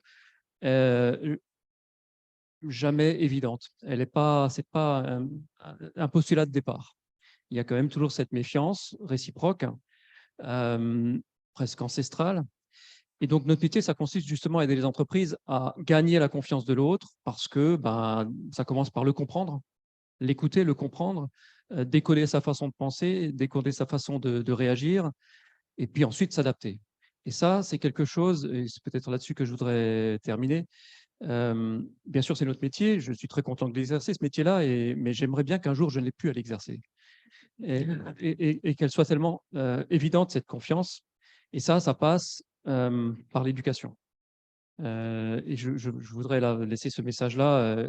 C'est notre jeunesse, en fait, qui seront les acteurs socio-économiques, socio-entrepreneuriaux dans le futur, qu'il faut alerter, qu'il faut sensibiliser le plus tôt possible à l'altérité, à la différence culturelle, faire en sorte qu'en fait, nos citoyens européens, français, allemands de demain, pour eux, ce multiculturalisme, ce soit vraiment vécu comme une chance. Et en fait, c'est quelque chose qui est unique au monde. Cette unicité sociale et économique avec autant de richesses culturelles. Ça n'existe nulle part ailleurs au monde. Et c'est ça qu'il faut absolument qu'on favorise Et ça passe par pas seulement les happy few que nous sommes en transfrontalier ou que sont les étudiants qui ont participé à des magnifiques programmes de l'université franco-allemande, etc. Pour moi, ce n'est pas assez. Pour moi, c'est vraiment au niveau du citoyen, de nos jeunes à la base, à la petite école, qu'il faut les sensibiliser à cette interculturalité et faire en sorte qu'à un moment donné, pour eux, ce facteur confiance, il soit évident entre Européens. Ok, très bien, merci. Merci beaucoup. On dirait presque, c'est lui qui m'a fait la super Transition, weil ich wollte noch mal ganz kurz zu Ihnen zurückkommen, Dr. Eckrammer, denn es fiel gerade das Wort zum einen Vertrauen, zum anderen das Wort Education. Und jetzt könnte man sich ja im Bildungssektor sagen, Mensch, es gibt es doch schon total lange, Erasmus haben doch jetzt schon super viele gemacht und so weiter. Und trotzdem haben wir gerade das European Year of Skills, glaube ich, ausgerufen. Vielleicht können Sie noch mal unterstreichen, so ähnlich wie Frédéric Bernard gerade angedeutet hat, welche Rolle jetzt im Moment die Bildung und eben das ganze Investment in unsere Jugend und in die zukünftigen Generationen und deren Kompetenzen spielt. Bildung ist ja ein sehr, sehr weiter Begriff. Also wenn man auf das Humboldtsche Ideal zurückgeht, geht es ja darum, die Weltsicht von jemand anderen zu verstehen. Und ich glaube, ich gebe Ihnen auch absolut recht, wir kriegen natürlich in den deutsch-französischen und trinationalen Studiengängen eine gewisse Elite. Aber wir beobachten auch, dass das mittlerweile sehr viele junge Menschen sind, die weder Franzosen noch Deutsche sind, sondern unterschiedlichste Nationalitäten haben. Und zu einem ganz großen Teil Migrationshintergrund, also Europäer, die hierher gekommen sind und die das aber genauso leben und vielleicht noch stärker vorantreiben. Aber was ganz, ganz wichtig ist, und da gebe ich Ihnen völlig recht, und das war in dieser Arbeitsgruppe, also dem Workshop zur Bildung auch ganz offensichtlich, es muss im Grunde schon in der Kita anfangen. Und es muss im Altersheim enden. Also es ist nicht selbstverständlich, sondern es muss von ganz klein auf bis ganz zum Ende des Lebens. Es ist auch nie zu spät, ja, auch noch im deutsch-französischen und europäischen zu lernen und zu sagen, ich will mich noch mal verändern, ich will was Neues machen. Und das hat nichts damit zu tun, welchen Bildungsgrad ich habe und aus welcher sozialen Schicht ich komme. Und ich glaube, das war bei uns im Bereich der Bildung eigentlich das Credo, dass man sagt, Mobilität ist wichtig. Mobilität auch in Ländern, wo ich keine Ahnung habe von dieser Sprache, um einfach diese Alteritätserfahrung, einfach mal zu sehen, wie fühlt sich das an? Ich verstehe den gar nicht. Ich will ihn aber verstehen. Und dann kommt man drauf, es gibt sehr viel Konsens. Es gibt sehr viele Dinge, in denen wir übereinstimmen. Das hat man sehr schön gesehen bei der Präsentation der Resultate.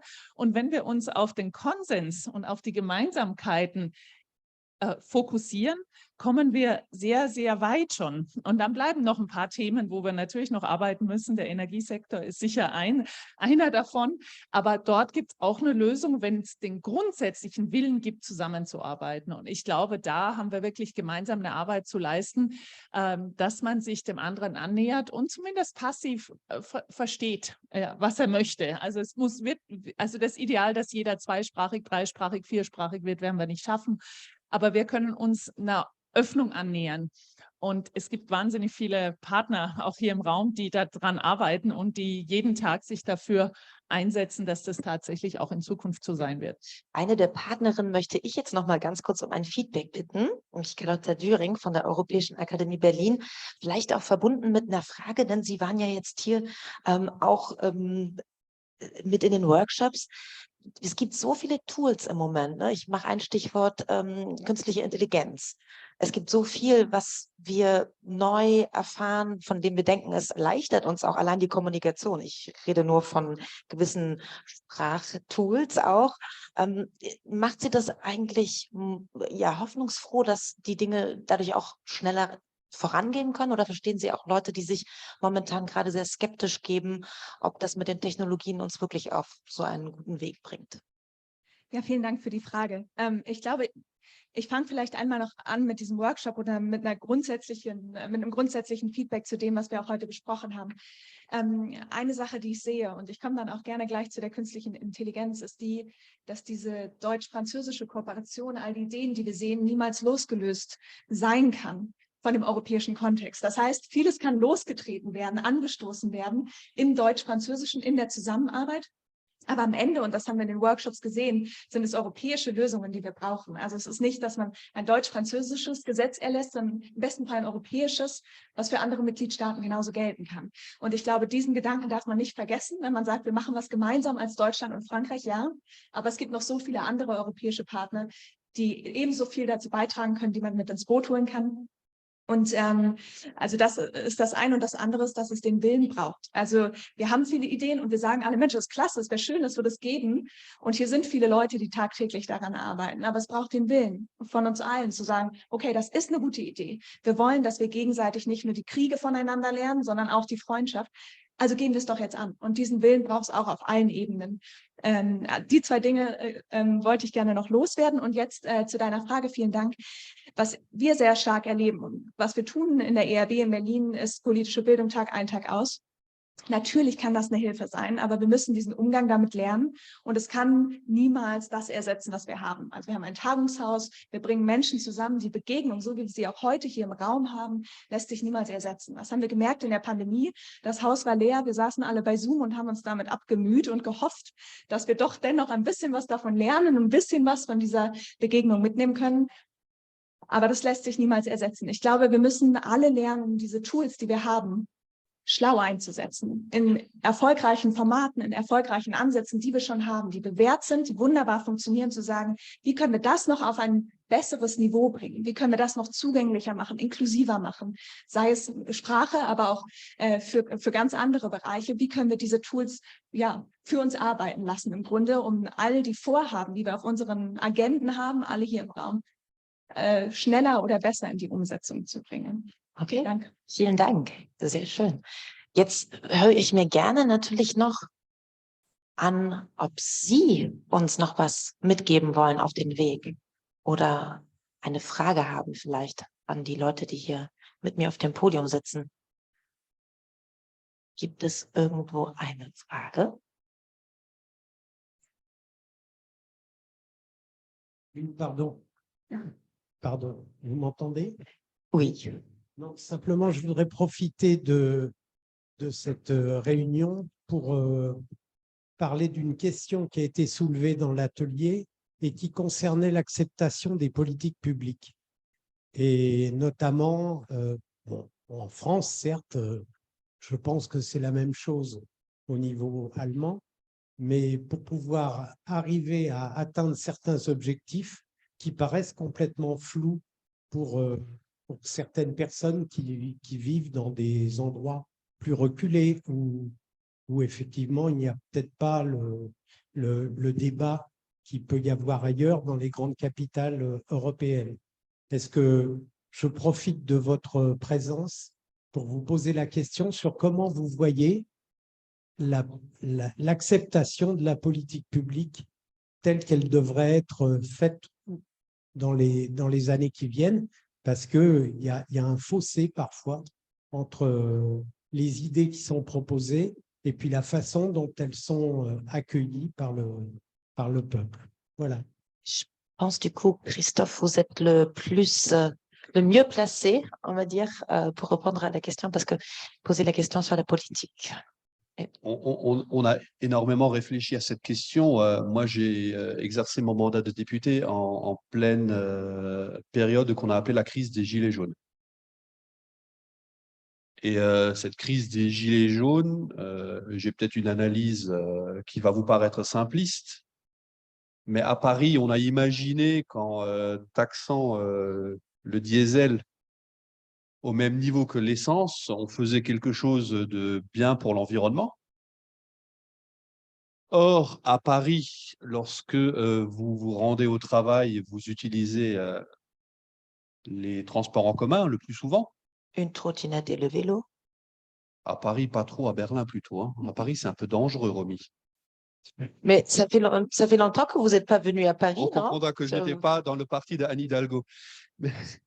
Et non, mais je reviens à cette question, et on ne s'est pas rendu compte que dès que vous sortez de l'espace urbain parisien, c'est la double peine. Parce qu'au sein d'un couple, les deux ne travaillent pas au même endroit, et pour se rendre au travail, ils utilisent deux voitures. Et c'est ça qui finalement a généré, ce n'est pas les 80 km/h, c'est ce sentiment de double peine sur quelque chose que les citoyens ensuite, dans la Convention nationale pour le climat, nous ont demandé de faire. D'ailleurs, tout à l'heure, est-ce que c'était dans mon groupe de... Non, c'était dans la période tout à l'heure de plénière, où on nous a dit que ce serait bien de remettre la taxe sur le carbone sur les routes. Et dans cette crise des Gilets jaunes, je vous garantis que le député qui est assis devant vous est allé sur les ronds-points et est allé discuter avec les gens et a proposé à plus de 500 personnes de résoudre à chaque fois des problèmes individuels auxquels il était impossible de répondre de manière collective. Alors, les politiques publiques, elles sont là aujourd'hui pour répondre à des problèmes collectifs que des études comme celle-ci peuvent nous permettre de hiérarchiser.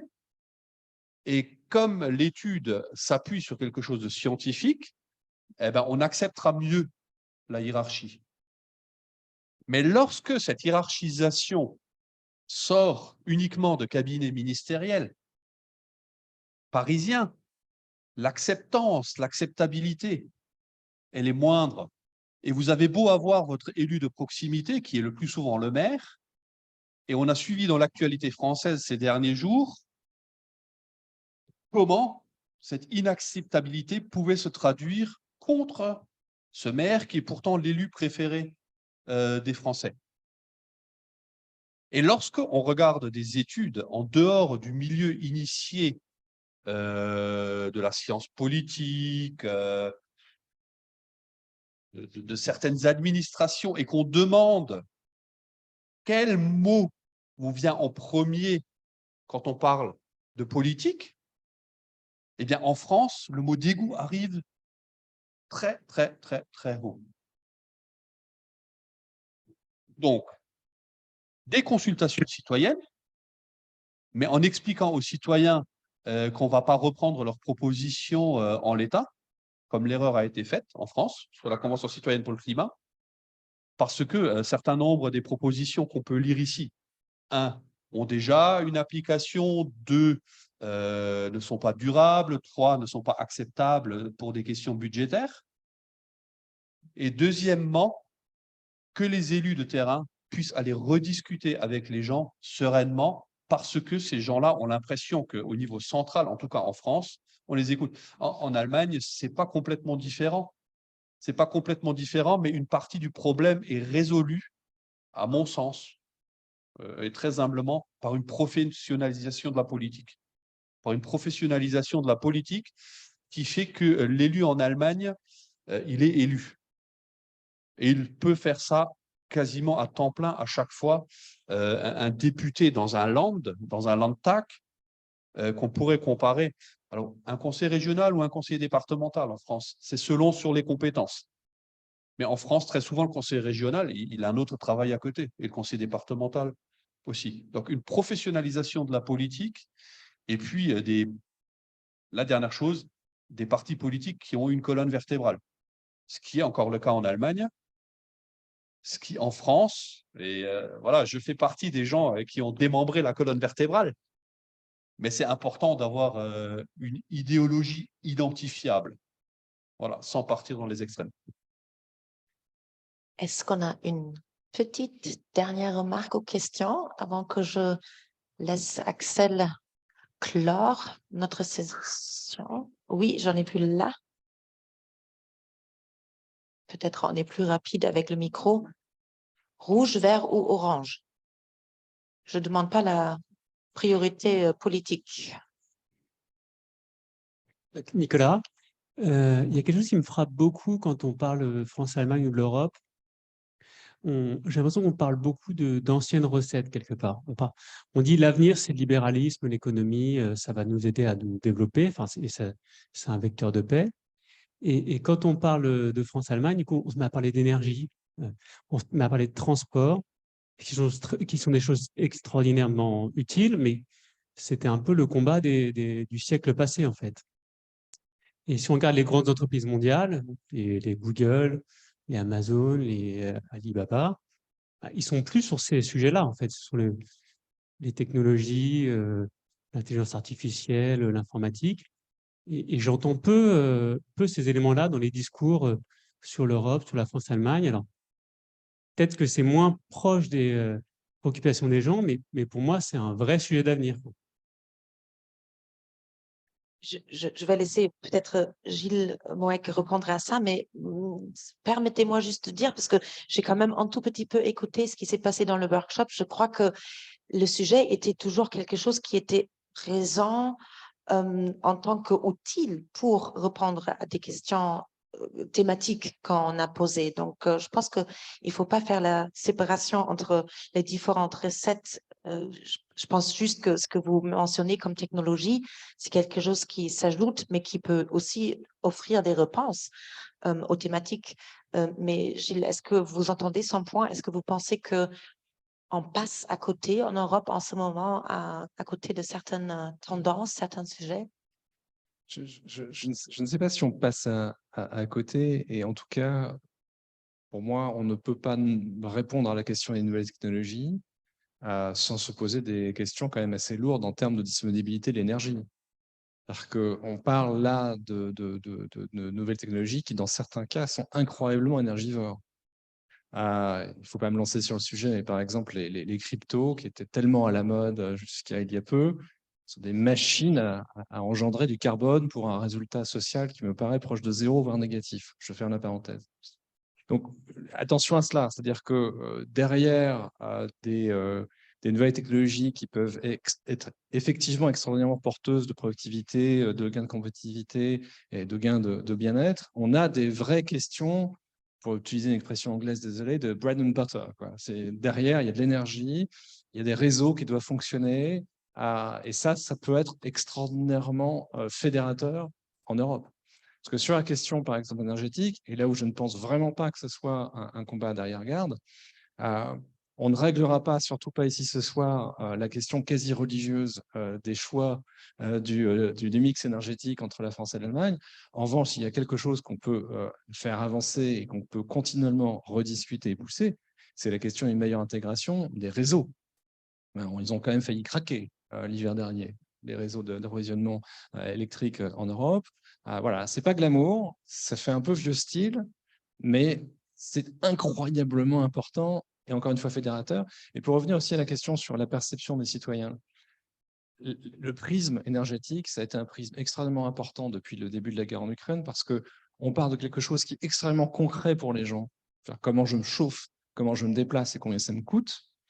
Ça pose des vraies questions de partage du fardeau, parce qu'on n'est pas égal devant la facture énergétique. Et puis, ça pose de vraies questions derrière géopolitiques. Donc là, on peut aussi raccrocher des choses qui peuvent paraître extraordinairement raréfiées et très, très abstraites d'expériences vécues sur le terrain. Mais vous avez un grand avantage ce soir, c'est que vous pouvez aller chez tout le monde, siffler votre petit sujet dans l'oreille des gens qui sont dans un certain champ de travail et essayer justement de les pousser un petit peu, de plus vous écouter. Parce que Je n'y manquerai pas. C'est ça qu'on va justement faire tout à l'heure, et je pense que ce que vous attendez aussi, c'est de créer des synergies entre vous, de faire connaissance les uns et les autres. Je sais qu'il y a beaucoup de gens qui se connaissent, mais peut-être des jeunes gens ici présents qui aussi ont un intérêt de faire votre connaissance. Mais avant de vous inviter à cet échange-là, je laisse quand même le mot de la fin à Axel de chez make.org pour... oui. Donc, je suis le dernier avant le buffet. Ah oui. Donc, je vais aller très vite. Je vais commencer par simplement, de point de vue égoïste, vous dire que make.org, il y a 2 fondateurs, il y a Alicia et moi. Et Alicia, elle vit à Berlin et je vis à Paris. Donc, le franco-allemand, même si je ne parle pas allemand, on le vit dans nos cœurs. Et c'est pour ça que c'est très émouvant pour nous d'être ici, d'avoir contribué à ça. Et très égoïstement, je voudrais remercier Sarah, Ania, Jules et la trentaine de personnes chez nous qui ont travaillé pour arriver là aujourd'hui. Bien évidemment, tous les partenaires, mais voilà, c'est un peu égoïste, mais ça a été difficile pour eux. Donc, voilà. Et pour finir, je voudrais juste dire une chose. Il y a 60 ans, il y a eu un accord entre De Gaulle et Adenauer. Et cet accord, cette réconciliation On ne va pas faire de politique fiction ni de dystopie, mais est-ce que l'Europe pouvait exister sans la réconciliation franco-allemande? Non. Et on a un legs qui est au-delà même de l'Europe d'aujourd'hui. On a même un legs symbolique. Quand on parle du couple franco-allemand, ce n'est pas simplement les deux plus gros pays d'Europe. Le couple franco-allemand, c'est la réconciliation des frères ennemis. Et ce legs symbolique est absolument gigantesque. Maintenant, dans la salle, plus personne n'a connu la guerre. On vit sur un élan qui a été donné il y a 60 ans, sur des bases qu'aucun de nous n'avons expérimentées. Et donc, on est au pied de la montagne. Parce que qu'est-ce que veut dire le franco-allemand maintenant? Alors, il y a plusieurs manières de voir les choses. Le franco-allemand maintenant, c'est reprend son sens par des triggers, excusez-moi de ce beau mot, externes, comme l'Europe, le Covid qu'on a cité tout à l'heure, la guerre, la crise environnementale, des éléments qui s'imposent à nous et qui nous obligent presque par défaut, dire bah, à 2 ou à 27, on sera quand même un peu plus fort. Donc ça, on va essayer d'en tirer le meilleur parti. Et sincèrement, sur le Covid, ça a été cité. Et on a beau dire, sur l'Ukraine aussi, on s'est démerdé. On regarde les choses un peu différemment. Est-ce qu'il y a une voie de reconstruction qui est par l'interne? Est-ce qu'on est capable de continuer la construction franco-allemande sans se souvenir de la guerre et sans avoir un truc à l'extérieur? On se dit, bah, attends, si on est tout seul, on n'y arrivera pas. Est-ce qu'il y a quelque chose qui est de l'ordre de l'élan? Et là, généralement, quand on pense à ça, on pense à une vision d'en haut. Est-ce qu'il y a des chefs d'État qui, par leur discours, qui, par leur visite d'État, peuvent créer un nouvel élan, un nouveau sentiment? Moi, j'y crois pas. En revanche, je crois à une reconstruction par l'intérieur et par le bas.